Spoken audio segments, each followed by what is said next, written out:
que si le... Ya estoy.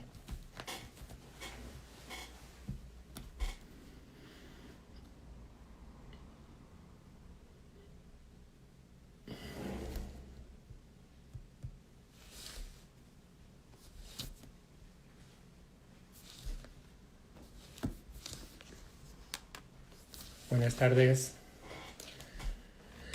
Hola, soy Juan José Martín. Hoy parece que sí vamos a tener buen tiempo, o por lo menos vamos a empezar la transmisión con buen tiempo. Vamos a dar unos minutitos de cortesía, 1 minutito, 2 minutitos, a ver si se conecta más gente. Y pues en cuanto os parece, pues cuando haya un poquito más de gente empezamos con el live.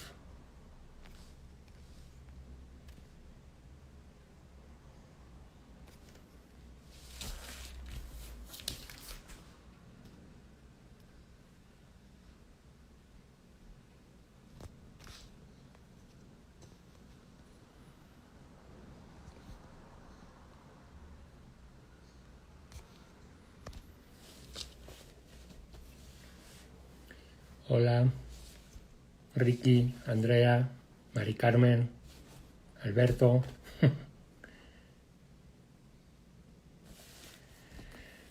Bueno, pues lo primero, agradecer a Aura Cultura que me diera esta oportunidad de asomarme mediante esta ventana de Instagram Live a mi estudio para que podáis conocer mi obra, mi trabajo y un poquito las inquietudes y cómo desarrollo mi trabajo. Y ojalá hoy pueda salir bien. Ayer justamente a las 5 de la tarde, cuando le iba a apretar al botón de transmitir en vivo, la fuerte tormenta que hubo, por lo menos en esta parte de la ciudad, hizo que se fuera la luz en mi edificio y no volvió hasta las 5:40 de la tarde y pues ya no teníamos tiempo y no había pues condiciones suficientes. Entonces agradecer de nuevo a Aura Cultura que me haya dado la oportunidad de empezar hoy. Y pues bueno, ya estamos unas 9-10 personas, está bien, y empezamos con esto. Muchos ya me conocéis, soy Juan José Martín Andrés, Juan José Martín como artista. Soy natural de España, de una ciudad muy pequeña que se llama Soria, pero llevo viviendo en la Ciudad de México desde el año 2012. Aún así, mi relación con México viene ya de casi hace 20 años. En el año 2001 recibí una beca de intercambio académico para terminar mis estudios de artes visuales en la INAP, justamente el año después de la huelga del 2000. Y ahí pues me quedé con mucho cariño a esta tierra y a lo que pasa política, social y culturalmente en ella. Y en el año 2006 volví a vivir en México con otra beca que me otorgó en ese momento Relaciones Exteriores de México por medio de la Embajada de México en España.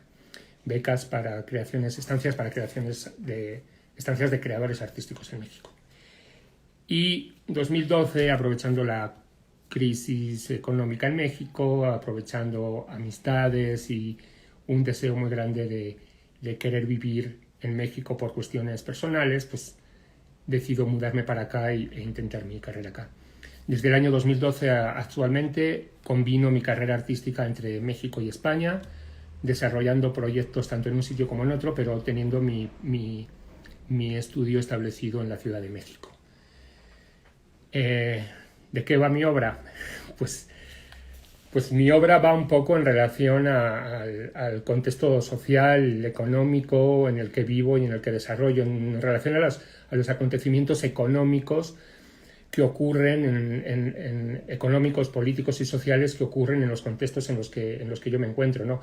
Hay como una relación yo creo que en gran parte de los creadores de lo que te pasa en el día a día sea también parte de tu trabajo, ¿no? Otro hilo en común o a través del tiempo de mi trabajo ha sido el de trabajar con elementos gráficos ya preexistentes. Elementos gráficos que reinterpreto, redibujo, vuelvo a presentar en el espacio o simplemente los presento tal cual sin intervenirlos. Lo que quiero con esto justamente es trabajar sobre algo que queda escrito, como son las imágenes, los periódicos, las portadas de libros, y volver a cuestionar sobre todo eso es muy importante, hacer preguntas continuamente de qué nos están diciendo las cosas, ¿no? También he trabajado con elementos como son banderas, himnos nacionales, portadas de periódicos, etcétera, ¿no? Otro elemento importante es todo eso genera un gran archivo de obra, y un gran archivo de documentos con los que trabajo, ¿no? Pues desde gran acumulación de atlas, de libros, archivo grande de titulares de periódicos que voy recortando, archivo muy grande de publicaciones, que muchas veces, por ejemplo, con el que pasó con uno de los proyectos que voy a enseñar más tarde, los fui recortando intuyendo que en algún momento podrían pasar unos titulares de prensa, pero que nunca sé verdaderamente en qué puede terminar cuando empiezo a recopilar documentos, ¿no? Estáis libre de hacer preguntas en cualquier momento en el que queráis, ¿no? Y mi obra también físicamente, digamos, se desarrolla principalmente en dibujo, bien puede ser dibujo vectorial, dibujo a lápiz y gran parte de ello en instalaciones. Instalaciones que suelen ser hechas casi para lugares en específico y como he dicho antes, trabajando a partir de elementos gráficos ya impresos que vuelvo a presentar o que me sirven de base para generar dibujos, para generar instalaciones o elementos, ¿no? Y bueno, la visita era como enseñaros mi taller, mi estudio, mi cuarto de azotea, pero justamente mi estudio es un cuarto de azotea en lo alto del edificio. Curiosamente, desde que leí Los detectives salvajes, siempre tuve como el cariño de tener mi estudio en un cuarto de azotea. Siento que ese espacio arriba que te permite que puedes divisar las cosas desde arriba, hay una tranquilidad que no suele haber en la parte de abajo de la ciudad, es algo que siempre me ha interesado, ¿no? Pero curiosamente mi cuarto de azotea no tiene ni siquiera internet, no llega ni la señal del 3G, algo que también me gusta para estar más concentrado, ¿no? Ahora mismo, en el espacio en el que estoy transmitiendo, es el taller que tengo en mi casa. Junto a mi pareja tengo una marca de libretas que se llama Monomántico. Producimos libretas hechas a partir de mapas o trozos de publicaciones antiguas, colas, y justamente desde donde estamos transmitiendo es pues la recámara, el taller que tenemos destinado para pues nuestra producción de libretas, ¿no? Aquí sí tengo internet y bueno, es un espacio pues que también está muy invadido por lo que es mi obra, ¿no? Pero tengo algunas imágenes de lo que fue mi cuarto de azotea y pues para mostrarlas. El cuarto de azotea es un espacio muy pequeño de 2x2 con su correspondiente espacio para atender. Tengo 2 mesas grandes de trabajo, mi máquina de plotter de corte y una mesa donde voy pues recortando o dibujando, ¿no? Un rack, una estantería con parte. Mucho está en cajas y está guardado en una covacha. Parte del acúmulo que tengo de atlas y de libros. Y pues muchas pruebas en la pared, pruebas todavía inconclusas de trabajos que estoy probando, de cosas que estoy recortando, o obras ya enmarcadas, como estas que pueden ver encima de la tumbona. Sobre todo creo que lo interesante de los espacios de trabajo de los artistas es ver como la parte de atrás de la obra antes de acabar, ¿no? O sea, cómo llegas hasta una idea final, qué ideas llegan, con qué estás trabajando, qué estás recortando, etcétera, ¿no? Y también siento que un espacio de trabajo no solamente es un espacio para trabajar, o sea, para mí es muy importante tener un lugar donde te puedes sentar a leer, porque parte de mi trabajo pues también va de leer noticias, de leer libros o de elementos que pues que nos alimenten en nuestra a ver cómo quito la foto. que nos alimenten como artista, ¿no? A ver. Perdón, estoy intentando eliminar la imagen aquí. Y parte de las pruebas que tengo arriba las he desplegado también en el taller que tengo aquí de monomántico. Y si queréis, voy a desarrollar la conferencia en relación a 3 proyectos que ya o esta plática en relación a 3 proyectos que he hecho, que están muy vinculados entre ellos y que para mí también son como 3 elementos clave para hacer la obra que os voy a enseñar a continuación y que es la obra que estoy trabajando ahora para una exposición en España, ¿no? Como os he dicho antes, uno de mis bases de trabajo es a partir de publicaciones impresas, ¿no? En el año 2012, justamente en el momento de mayor golpe de la crisis económica en España, todavía vivía en Valencia, pero ya tenía como la mente viajar y venirme a México, pero en el momento en que más duro estaba pegando la crisis, la Universidad de Valencia, la Universidad de Humanidades, en su edificio central, en el Centre Cultural La Nau, que es un edificio de hace 5 siglos con un claustro enorme, nos proponen a la curadora del proyecto, mi queridísima amiga Alba Braza, y a mí, hacer una instalación ex professo para el claustro que estuviera alrededor de 2 grandes paredes falsas que habían hecho para ocultar el patio que estaba en restauración, ¿no? Yo ya traía un proyecto en mente, estaba recortando titulares de crisis desde que golpeó la crisis económica en España y tenía como esta idea de Marshall McLuhan de el medio es el mensaje, ¿no?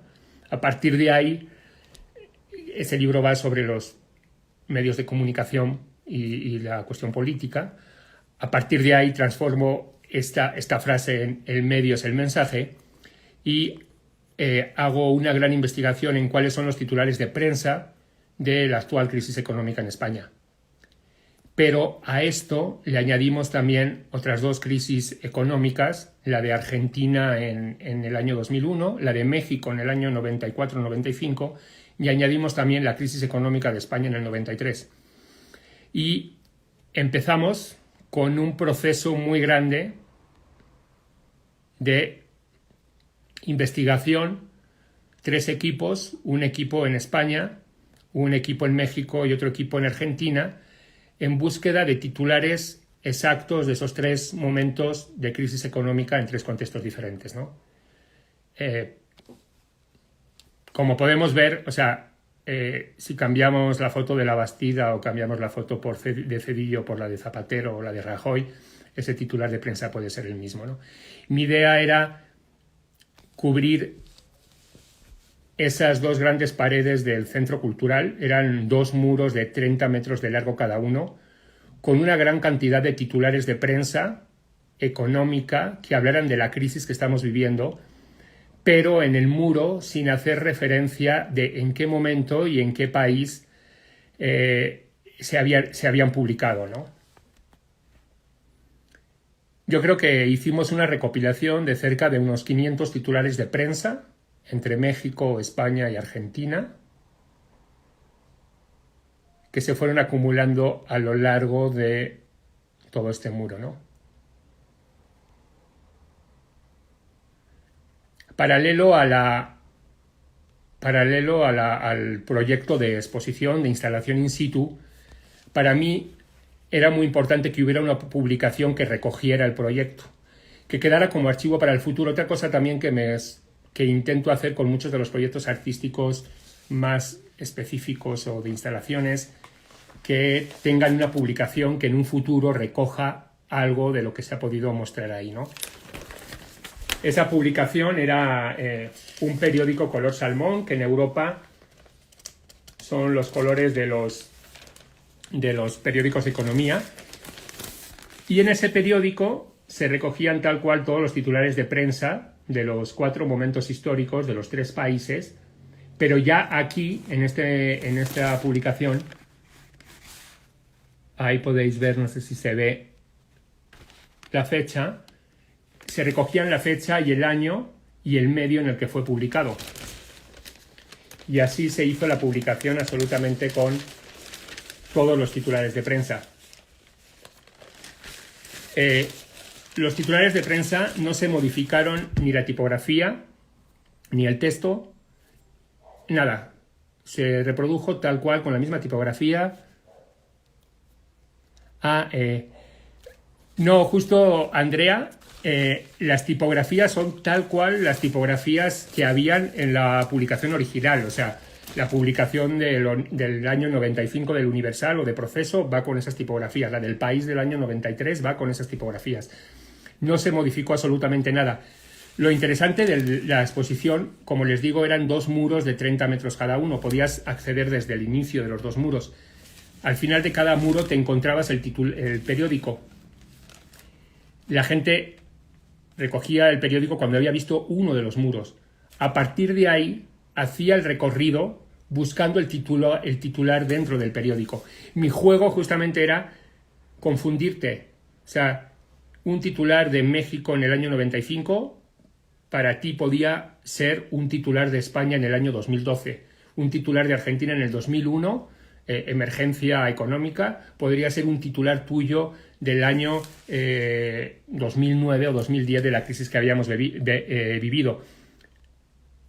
Esa es justamente, era mi juego, o sea, cómo estas crisis económicas son ciclos que se repiten en diferentes lugares del planeta, con los mismos golpes a la población, con los mismos tipos de recortes, con los mismos tipos de reformas, etcétera, y pues podríamos hablarlo como una cuestión que yo le llamé laissez-faire o libre mercado, y que justamente unos meses antes, como preámbulo, introducción a esta exposición en el Centro Cultural, presenté otra pieza en la que era esta que veis en la pantalla, que era un mapa del mundo dibujado en la pared y donde se representaban todas las crisis económicas locales que desde el año 90 habían tenido lugar en el mundo y que habían afectado al planeta de una manera global. ¿De qué manera crisis económicas locales afectan al mundo de una manera global? Y dentro de esas podemos añadir pues la de México en el 94-95, que llamaban efecto tequila, la de efecto tango, la de Argentina en el 2001 y la actual del euro, ¿no?, que vivía en ese momento en el 2000. Esta pieza en muro fue una intervención que yo utilicé como introducción unos meses antes en otra exposición para El miedo es el mensaje, que es esta exposición que estáis viendo acá de titulares de prensa y que tuvo muy buena acogida en Valencia. La pudimos llevar a Madrid, curiosamente a un espacio que había en un centro comercial. Fue muy curioso porque incluso gente que pasaba por el centro comercial se molestó de escuchar o de leer, mejor dicho, titulares de crisis económica dentro del centro comercial, ¿no? Para mí también es muy importante generar actividades que impliquen al público. En esta exposición, El miedo es el mensaje, hicimos una serie de ciclo de 4 películas, de cuatro películas sobre las 4 crisis económicas, 92-93 en España, México, Argentina y actual mundial, ¿no? Y mi cuestión era yo no sentar autoridad, yo no querer decir esta es la solución o esta es la cuestión, sino este es el problema y qué preguntas hay, qué preguntas podemos hacer y hacer preguntas y entre todos abrir un diálogo, ¿no? Justamente para mí eso es algo muy importante en la obra, tener una relación directa con el público. Esta es la pieza, la foto en el mercado que os digo de Madrid, en el mercado de muy cerca en Chueca. Pero justamente desarrollar actividades que no se queden solamente en la exposición, ¿no?, sino que vayan un poco más allá y que inviten al público a relacionarse con la obra de otra manera, ¿no? Esta fue una de las, para mí, de las exposiciones más importantes porque, bueno, fue en un centro cultural muy importante en Valencia. Para mí significó trabajar de una manera coordinada con 3 equipos en lugares y sobre todo abrió de una manera muy clara para mí un precedente que era trabajar con archivo, trabajar con publicaciones y de qué manera interrelacionar con el público, ¿no? Como os digo, en este caso no se cambió el mensaje, no se cambiaron las tipografías, no se modificó nada, lo único que hice fue extraer esas tipografías y presentarlas en el muro. Hicimos una web que se llama elmiedoeselmensaje.juanjosemartin.com, en el que se puede ver todo el archivo de gran parte de fotográfico de los titulares de prensa que rescatamos en ese momento, ¿no? Y a partir de ahí, 2012, presento este proyecto en Barcelona, en Valencia, Madrid y Barcelona.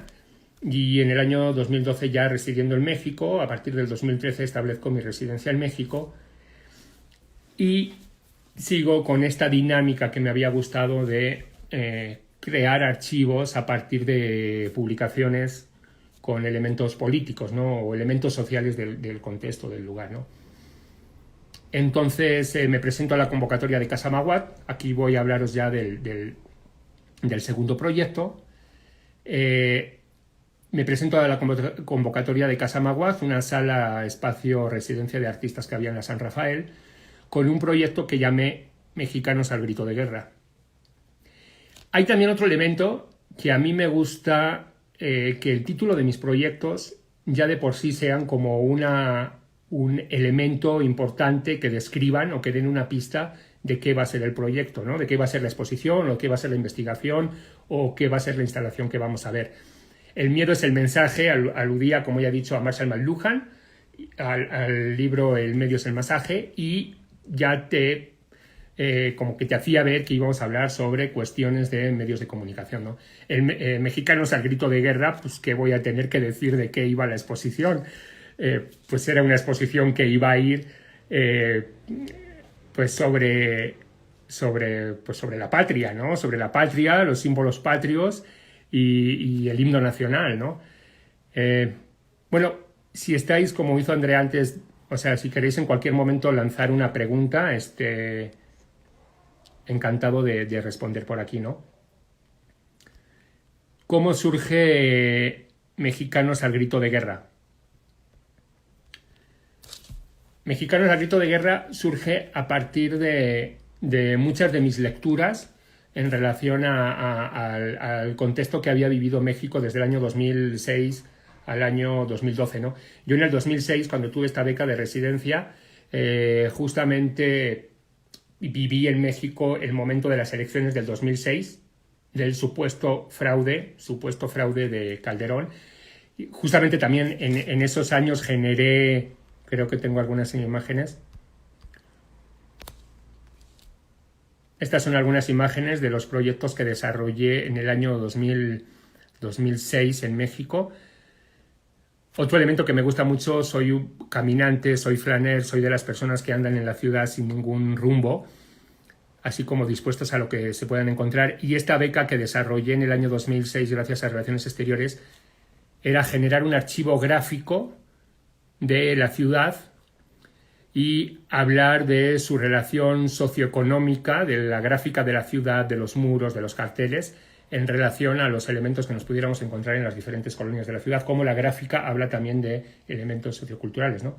Ahí podemos ver cómo está una composición que hice con muchas de las fotos de los carteles electorales ya deteriorados, ¿no?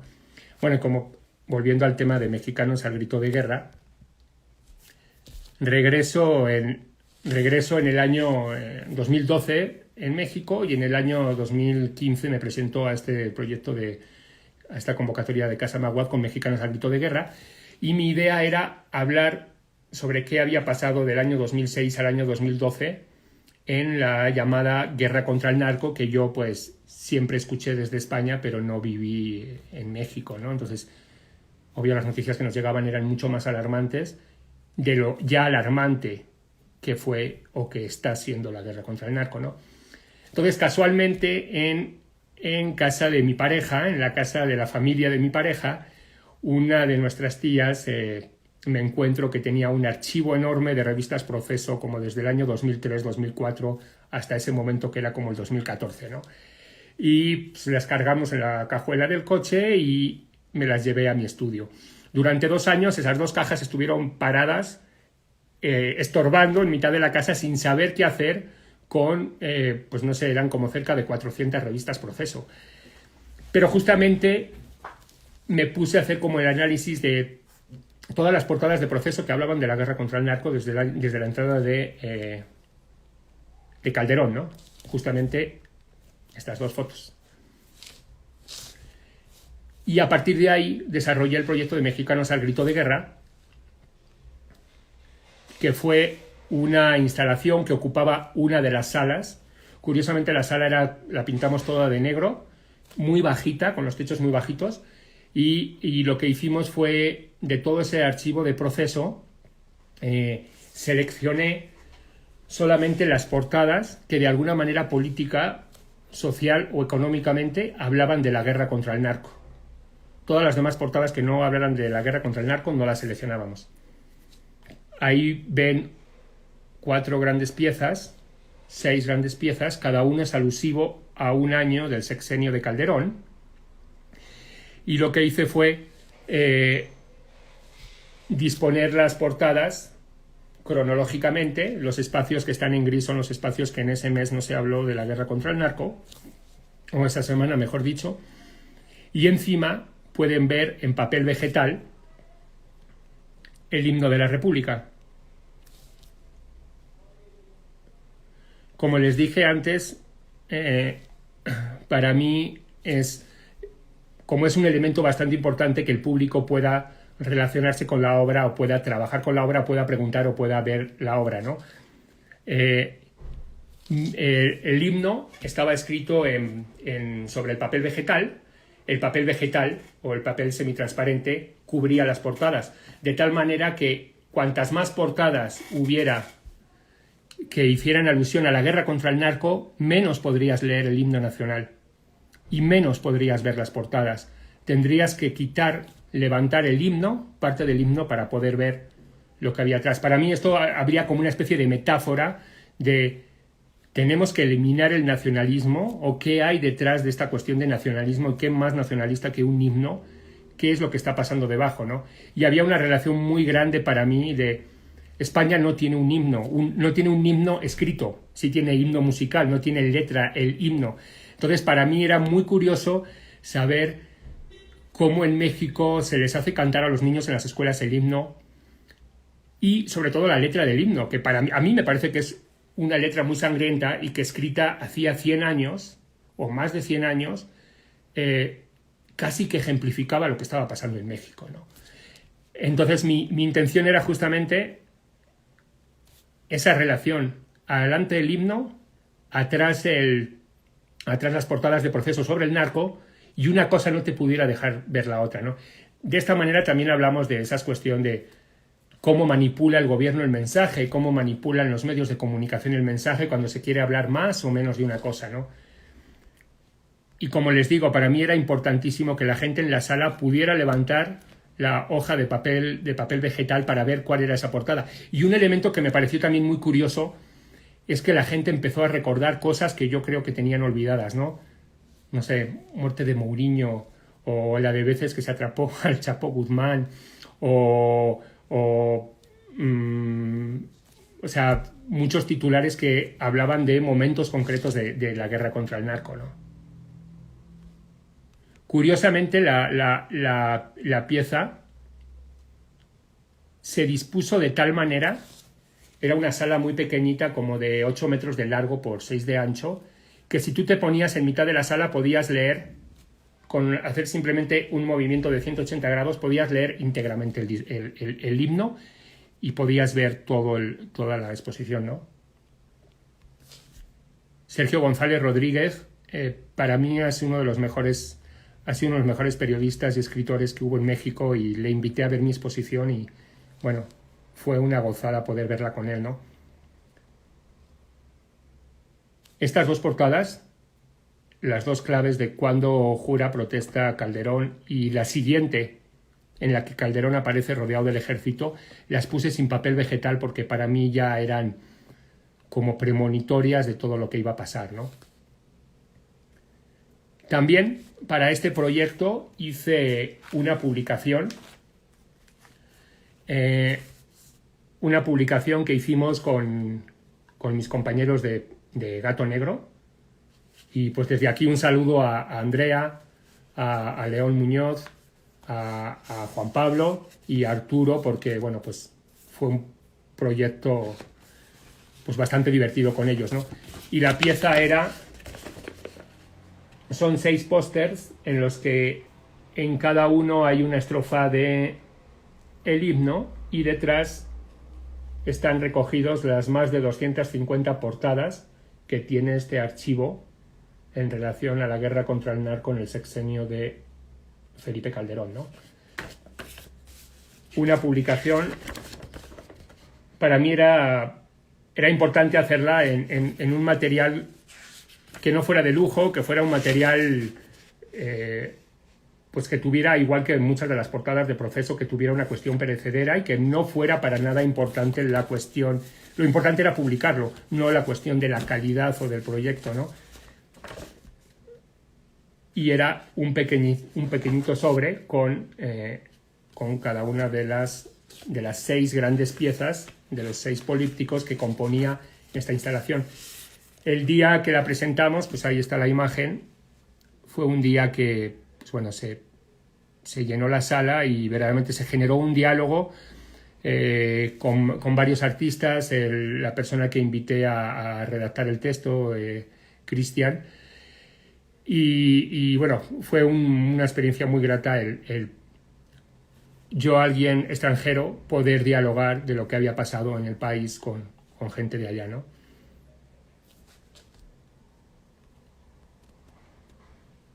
Ahí pueden ver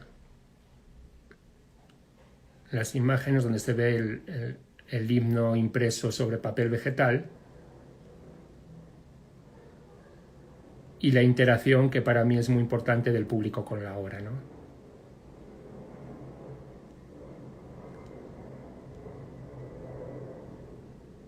Hay una imagen muy curiosa que es esta de Calderón de La pesadilla terminó, ¿no? Y bueno, pues muchos hubiéramos querido hace 8 años que verdaderamente la pesadilla terminara y la siguiente portada de Proceso fue el retorno del PRI. Justamente, o sea, esta es la cuestión, ¿no? O sea, ¿qué preguntas planteamos? ¿Qué mensajes puede haber cuando un mensaje, una publicación, un archivo generado se lee con la distancia? ¿Qué lectura hay de nuevo de todos esos acontecimientos políticos y qué podemos generar de nuevo que haga pensar al público y a la sociedad sobre lo que estamos viviendo, ¿no?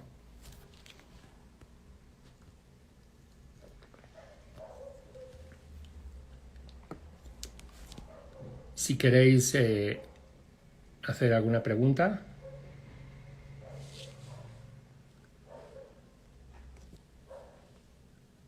Doy unos segunditos mientras...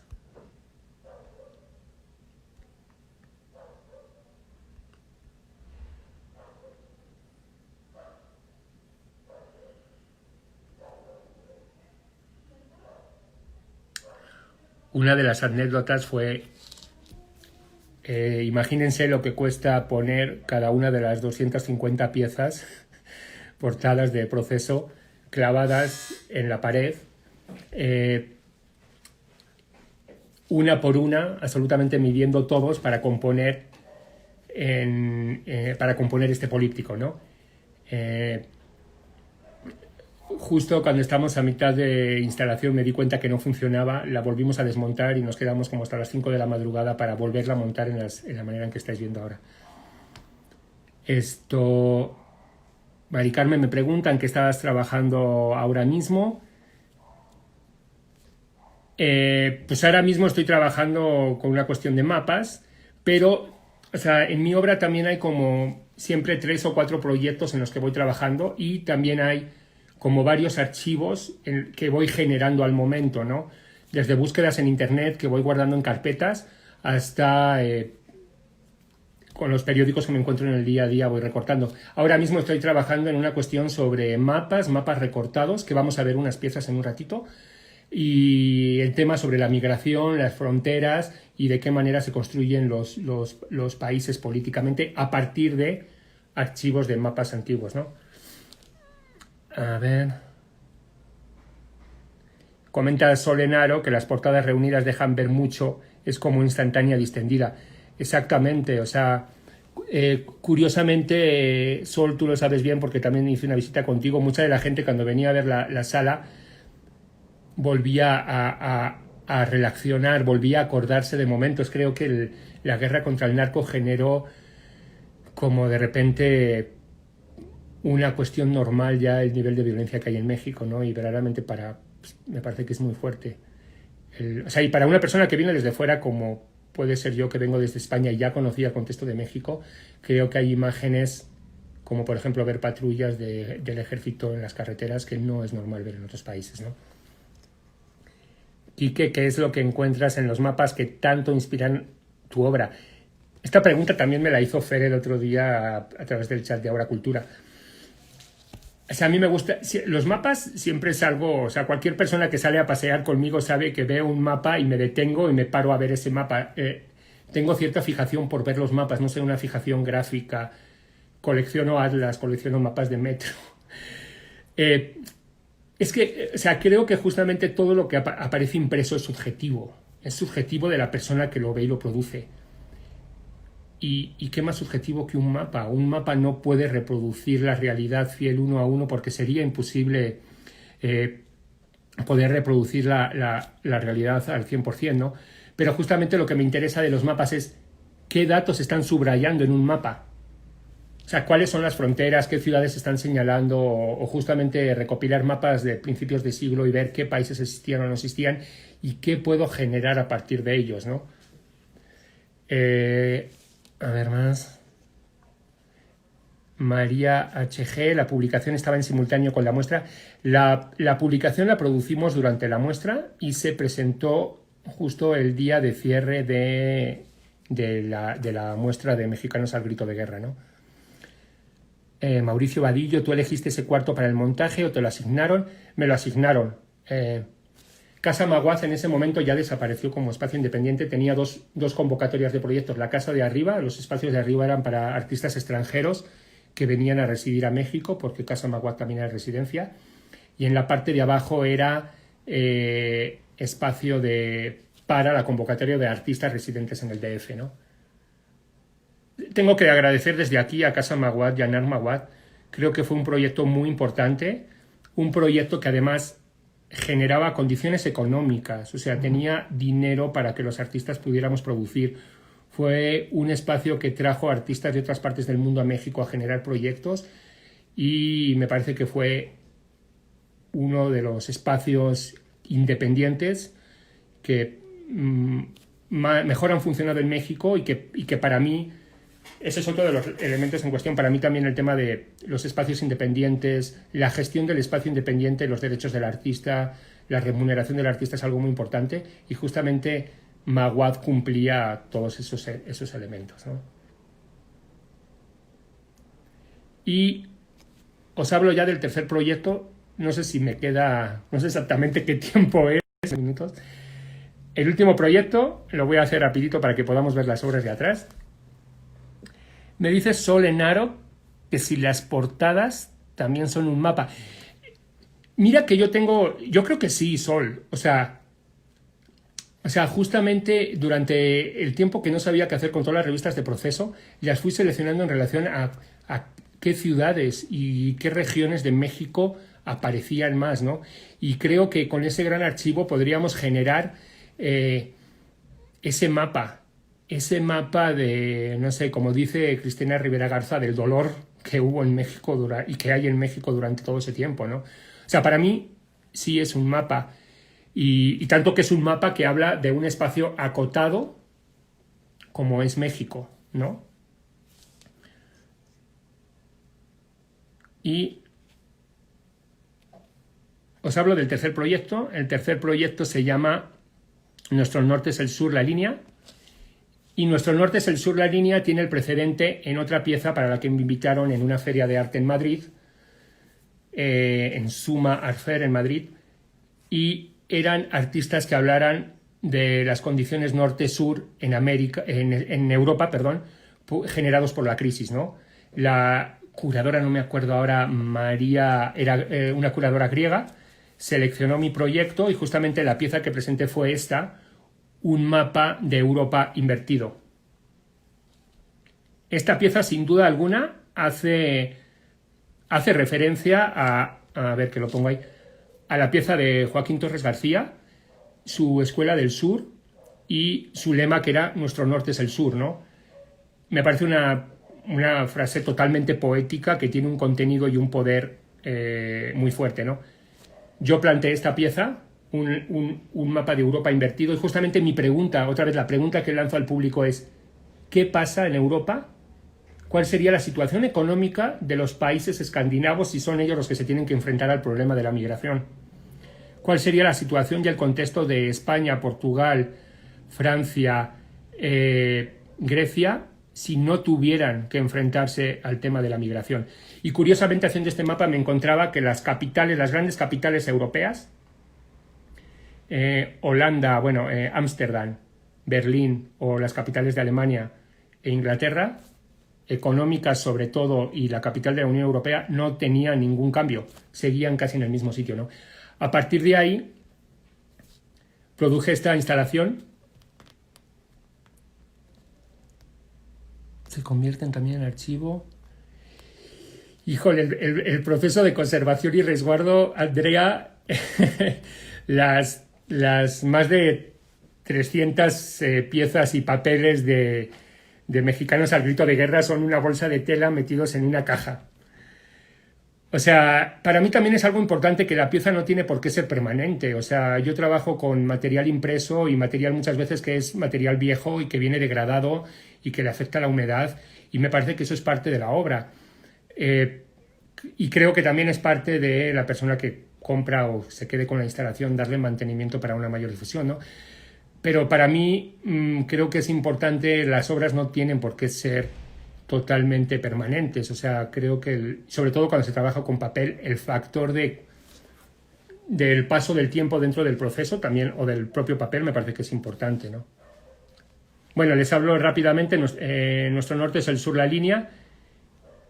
De mi gran cantidad de archivo de mapas, lo que hice fue recortar la frontera de México-Estados Unidos de cerca de 70 mapas.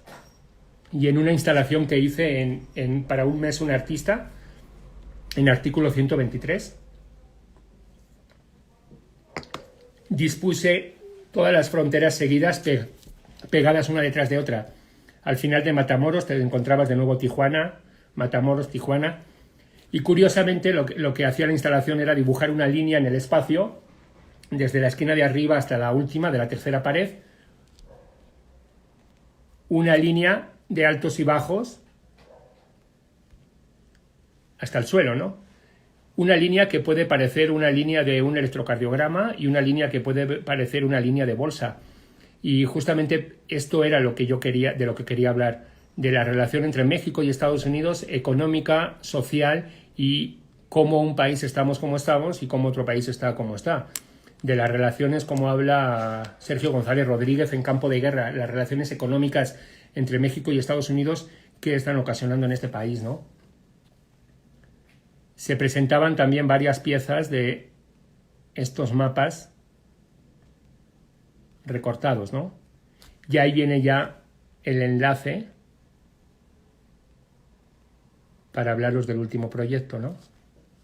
A ver, Andrea.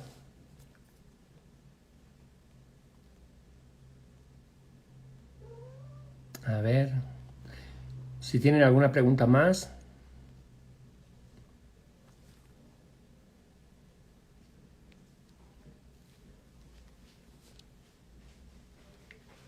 Y justamente pues me gustaba este efecto que hace la línea, como si fuera pues eso, una cuestión de línea, relación con una línea económica, electrocardiograma, una grieta en la pared, y que justamente ese es también un poco el tema por qué trabajo con las fronteras. ¿Quién dibuja la frontera? ¿Quién es el que ha hecho la línea? ¿Qué elementos sociales, políticos y económicos genera el haber trazado una línea sobre un espacio? ¿Cómo algo que hace el hombre dibuja una frontera que la naturaleza no entiende? O sea, Aridoamérica es la parte que corresponde al norte de México con el sur de Estados Unidos.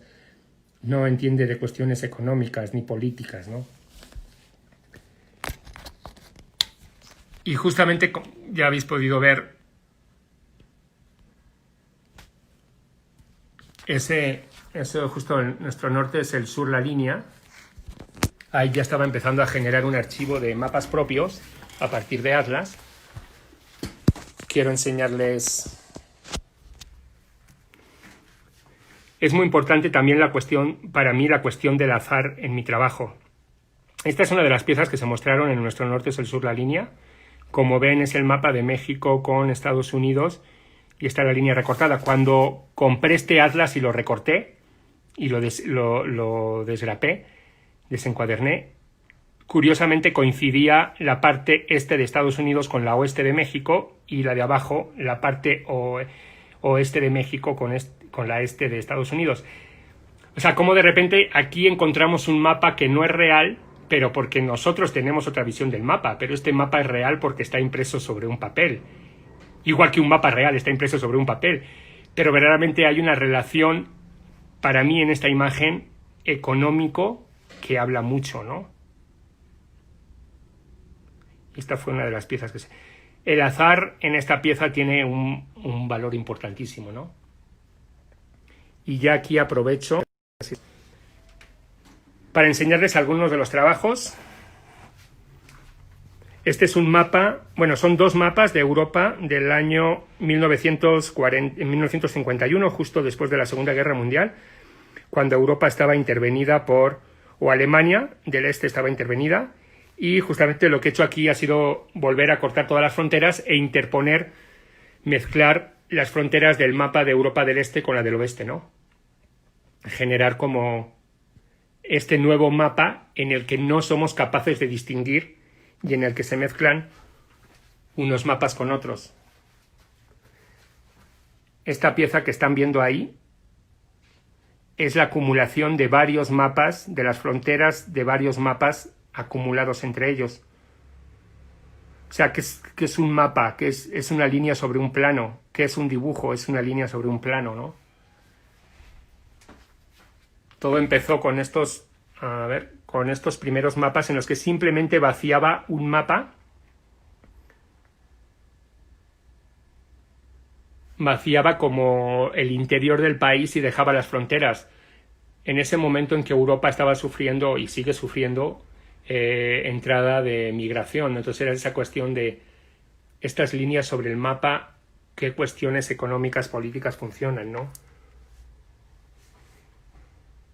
Y esa cuestión de que sigue siendo un mapa de unos países que no reconocemos, pero verdaderamente sigue siendo igual que un mapa, es la interpretación del espacio geográfico sobre un plano, ¿no?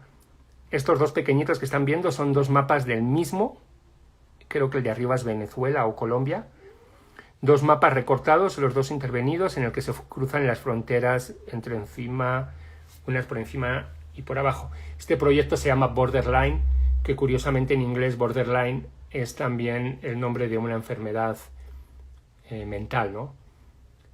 Como para mí creo que es muchas de las enfermedades de los políticos sobre la migración, ¿no?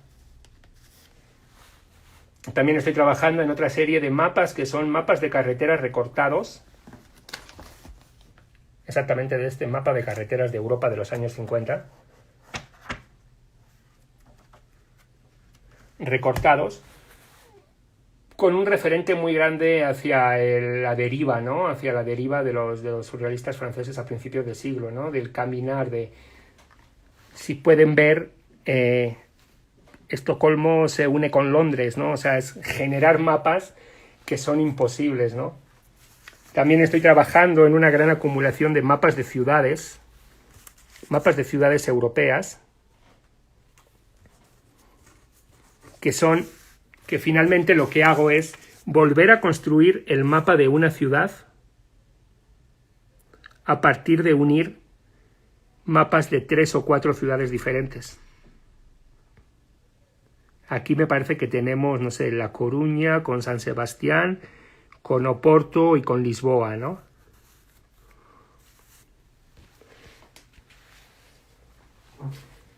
Otro de los trabajos que también tengo este libro de principios del siglo XX, que es un libro en el que han desaparecido todas las imágenes.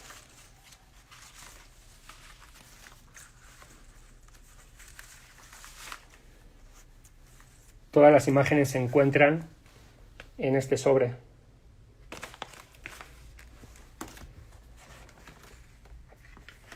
Igual, una enciclopedia Larousse, en la que han desaparecido todas las imágenes.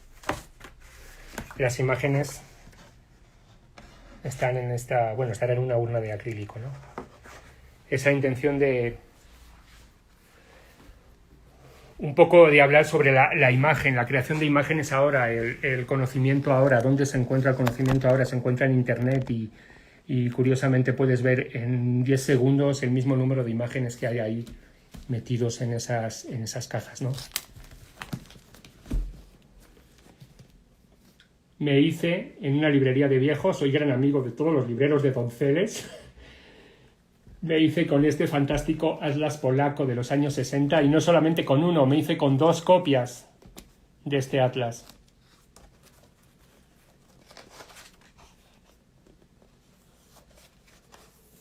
Un atlas que las piezas venían archivadas, venían como si fuera, se puede abrir y se pueden sacar los mapas, y a partir de aquí estoy generando la próxima exposición en Valencia. Son parte de esos cuadros en los que empiezo a recortar los países y mezclar las fronteras de los países. Y creo que ya vamos a tener que estar cerrando esta visita a mi recorrido artístico sobre las cosas que me interesan, que son las publicaciones, los impresos, etcétera, ¿no? Y lo que estoy trabajando ahora, los mapas. O sea, el interés de los mapas. ¿Quién ha dibujado un mapa? Y verdaderamente nos fiamos de un mapa, pero un mapa es totalmente subjetivo de la persona, ¿no? El otro día escuchaba un podcast en el que hablaban sobre un mapa para los mongoles.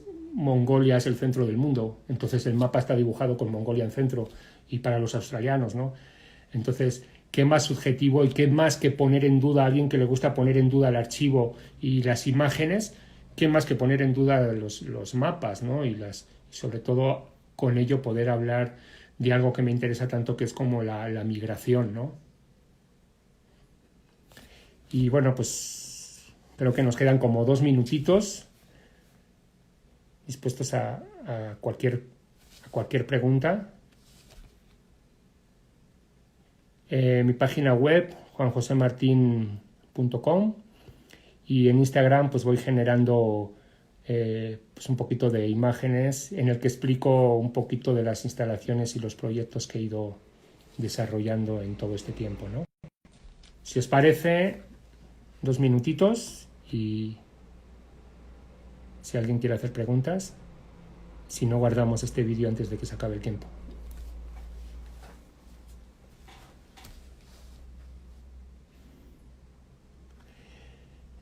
Oye, además de Bolaño, ¿tienes otra referencia que te haya influenciado de literatura o arte? Uf. Ya lo sabes, Andrea, que creo que contigo hablo más de literatura que cuando estábamos en Código trabajando. Leo, o sea, Sergio González Rodríguez, para mí es el periodista que mejor ha descrito lo que está pasando en México. O sea, creo que es la persona que más se ha atrevido a hablar de lo que está pasando en México, y creo que es el que mejor podemos encontrar un reflejo de lo que verdaderamente está pasando, ¿no? Escritores mexicanos, pues ya sabes, me interesan mucho. Bueno, desde aquí saludo a J.M. Servín, Crónicas de la Ciudad de México, pero me interesa mucho la crónica de la Ciudad de México y del contexto mexicano, o sea, y luego, relacionado al mundo del arte, un escritor crítico de arte, Iván de la Nuez, hace unas analogías entre política, arte y contexto en el que vivimos increíble. Para mí, Iván de la Nuez es uno de los mejores críticos de arte y escritores sobre literatura y arte que hay actualmente en España y en Latinoamérica, ¿no? Él es cubano. Y pues bueno, agradecer a todos que os hayáis conectado, agradecer a todos los que os quisisteis conectar ayer y no estuvieron, Y de nuevo, Aura Cultura, muchas gracias a Mari Carmen por todo el trabajo de estas semanas preparando el archivo. Y pues les invito a estar en comunicación, en escribirme por Instagram, mi página web cuando quieran. Y encantado de darles una visita física y personal a quien quiera a mi estudio, que está aquí situado en la colonia Escandón. Muchas gracias a todos, cuídense y más en estos tiempos. Saludos.